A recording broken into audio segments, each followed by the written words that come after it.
I am Jason Abraham, the Shadow Teacher 33. And as I continue to dive into the works of Gurdjieff and Ouspensky, this Maurice Nicoll book I'm reading and studying right now, I gain even more deeper understanding of my process and things I have fallen short of in the past or misunderstood.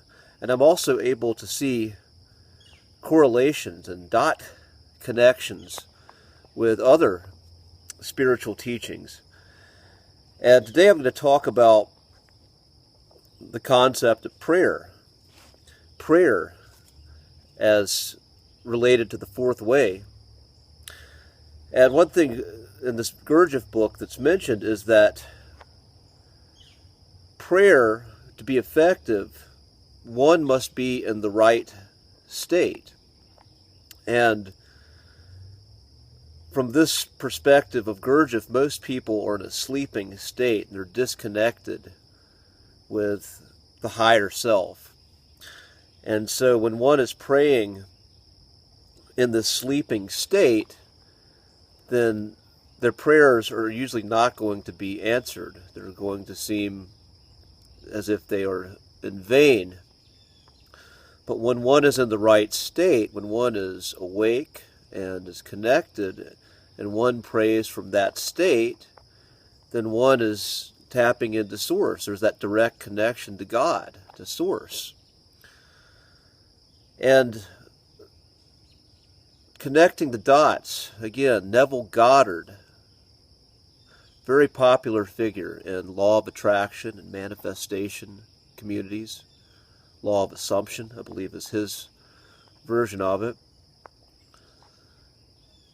He comes from this place of Christian mysticism, once again, and the place that the divine spark of God is within you. That chapter, that passage in Luke, the Gospel of Luke, kingdom of heaven is within you. It's not out there.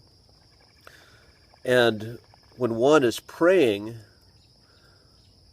from the Neville Goddard perspective, you're praying with certainty that that which you intend, I say intend as opposed to desire, that intention you're putting out, it's already fulfilled.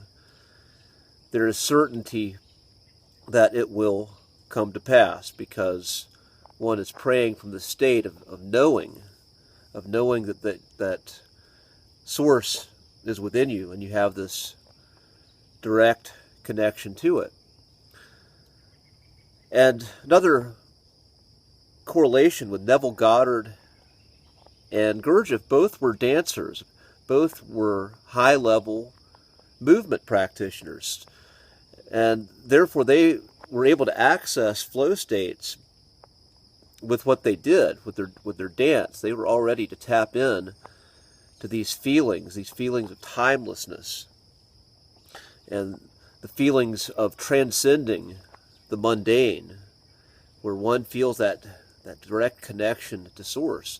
Neville Goddard is all about the feeling. Feeling is believing.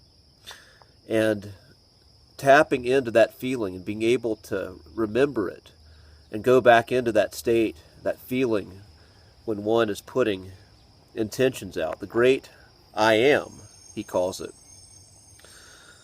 And this is very, again, similar to Gurdjieff. Gurdjieff talks about dissolving the eyes, the many eyes, and dissolving them and letting go of them, but ultimately getting into this state to where what he calls the witness is what's coming through you. And this being the state for when one prays, when one puts an intention out that's not manifest in the physical world yet. When one puts that intention out, being connected, being in that state with something bigger. Getting out of the sleeping mind of the mundane. Getting out of the mechanical mind, the environment conditioned mind, the adult conditioned mind, as Vincent Genna would say, and getting into that state of pure awareness, pure connection when one prays. And when one does this, then one can be certain because you're feeling it. As Neville Goddard would say, you're feeling that connection. And then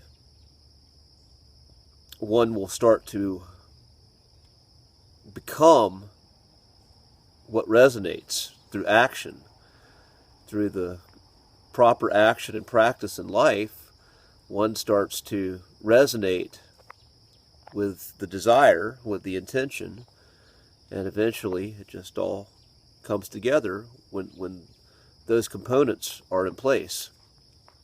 So with that being said, I'm going to end this transmission, my friends. Be strong, be well, and I'll see you on the other side.